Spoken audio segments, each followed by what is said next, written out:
I don't know what I'm doing. I can't control anything. It's just super scary for me. Imagine what it would be like if a simple illness or injury had the potential to kill you. If you don't have your steroids in your system in the time of need, things can start shutting down in 30 minutes or less, and that'll be your heart, your lungs, your liver, your whole body just shuts down. Adrenal insufficiency is a life-threatening condition that occurs when the body cannot produce enough cortisol and often aldosterone, two hormones vital to life. For a child, you might just think they have the flu. When they're really, really super sick, they might be having an adrenal crisis, but to someone who doesn't know, it just looks like they're having the flu. Adrenal insufficiency is a condition underdiagnosed, misdiagnosed, and misunderstood by not only friends and family, but by many in the medical field. During a crisis, low sodium levels can cause delirium and abnormal brain function.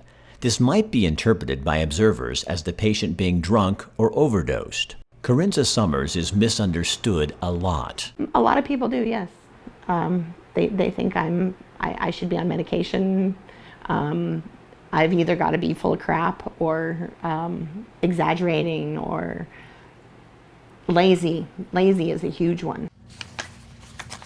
Probably beginning in 2013, about a year before my diagnosis, I began having vague symptoms, and they were really vague. I thought they were symptoms of being in my early 50s. There are different forms of adrenal insufficiency. Addison's disease, a form of primary adrenal insufficiency, was brought to the public's attention when it was discovered President John F. Kennedy was diagnosed with it.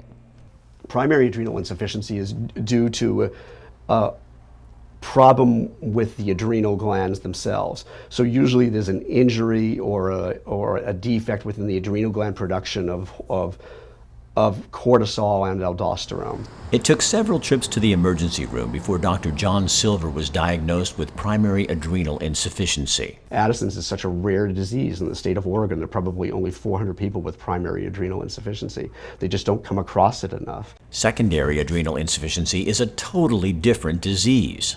I think there's a difference, though, between some people like me who have primary adrenal insufficiency and are quite active and functioning, and some of the other folks who have secondary adrenal insufficiency, because they're ravaged first by their primary disease that gave them secondary adrenal insufficiency, and then they're also dealing with their secondary adrenal insufficiency.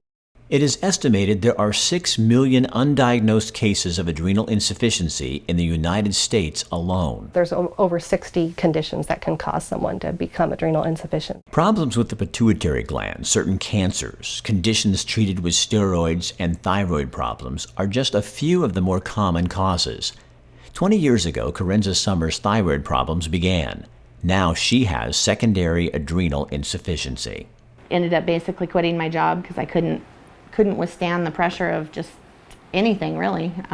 Told my roommate I thought I was dying and I needed to leave. During times of illness or injury, the body naturally produces extra cortisol to maintain normal functions such as fluid balance and blood pressure. Since those with adrenal insufficiency are unable to produce adequate levels of cortisol, an additional dose of hydrocortisone is necessary. It makes me feel normal. Without this extra dose, an adrenal crisis causing shock, heart failure, coma, and even death can occur. No other treatment will be effective until this extra dose is given. Without the cortisol, people can have heart attacks, strokes, coma, death.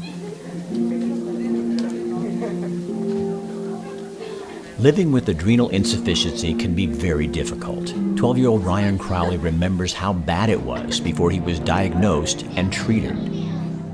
Lots of stomach problems and lots of anxiety, which is not good. He was in first grade and he lost a lot of weight. In just like 2 months, he went from like 42 pounds to 29 pounds. And as a first grader, that's skin and bones. Emotional stress is also harder for Ryan to manage without cortisol production. Seemingly small things, like a trip to the dentist, turned overwhelming very quickly. It's like really freaking out. I'm like screaming and trying to stop everybody. I'm trying to push them away, trying to tell them like, please don't do it. Please don't do this. Please don't do that. Adrenal insufficiency, I had never heard those words put together in my life. I had no idea what it was. As long as I keep myself healthy, I'm okay. I don't deal with stress well. In order to prevent an adrenal crisis, people with adrenal insufficiency need an immediate injection of hydrocortisone following any sort of accident, trauma, or other stress on the body. People have died in our group because they weren't admitted immediately and given their injection. Children have died, adults have died. A $10 shot is the difference between life and death.